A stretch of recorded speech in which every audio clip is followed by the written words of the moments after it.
আলহামদুলিল্লাহ ওয়াসসালাতু ওয়াসসালামু আলা রাসূলিল্লাহ। মৃত ব্যক্তির জন্য দোয়া তো আল্লাহ নবী শিখিয়ে দিয়েছেন, আল্লাহুম্মা সাব্বিত। ঠিক আছে, এটা কেউ স্মরণ করে দিতেই পারে, কিন্তু সেটা লিখিতভাবে বা ওসিয়তের মধ্যে বলতে হবে এমন কোনো শর্ত না। হ্যাঁ, যারা ভুলে যাবে তাদেরকে স্মরণ করে দিল। ওসিয়তে আরো যে জিনিস গুরুত্বপূর্ণ আছে, দেনা পাওনা, তাদেরকে ইমানের উপর অটল থাকা, আকীদা বিশুদ্ধটা গ্রহণ করা, সালাতের নিয়মিত আদায় করার মতো তারা সবাই যেন মনোযোগী থাকে, নিজেদের মধ্যে কলহ দ্বন্দ্ব না হয়, তৃতীয় পক্ষ এখানে না ঢুকে, কিছু হয়ে গেলে নিজেরা সুরাহা করবে, সন্তান সন্ততি সবাই পারস্পরিক মিল মহব্বত নিয়ে থাকবে। এগুলো হলো মূল ওসিয়তের বিষয়, আরো জরুরি বেশি।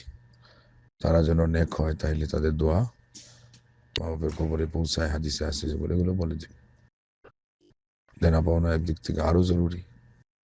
আল্লাহ নবী সাল্লাল্লাহু আলাইহি ওয়াসাল্লাম বলছেন যে 3 দিনের জন্য কেউ যেন কোনো জায়গায় সফর যেতে গেলে তার বালিশের নিচে ওসিয়তনামা না লিখে না যায়।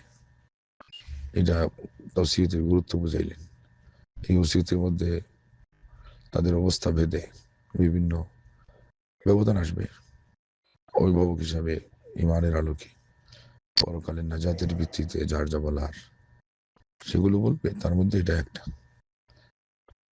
দোয়া, খালি এটাই না, সবসময় আমার জন্য দোয়া করা। তোমরা নেকের কাজ করলেই দোয়া করবা, কিছু দান খয়রাত করেই বাপকে বলবা না, কবরে গিয়ে আমি কোন অবস্থায় থাকবো আমি বলতে পারবো না, আর ওখান থেকে তোমাদেরকে কোনো খবর জানাইতেও পারবো না, এরকম কথা বলে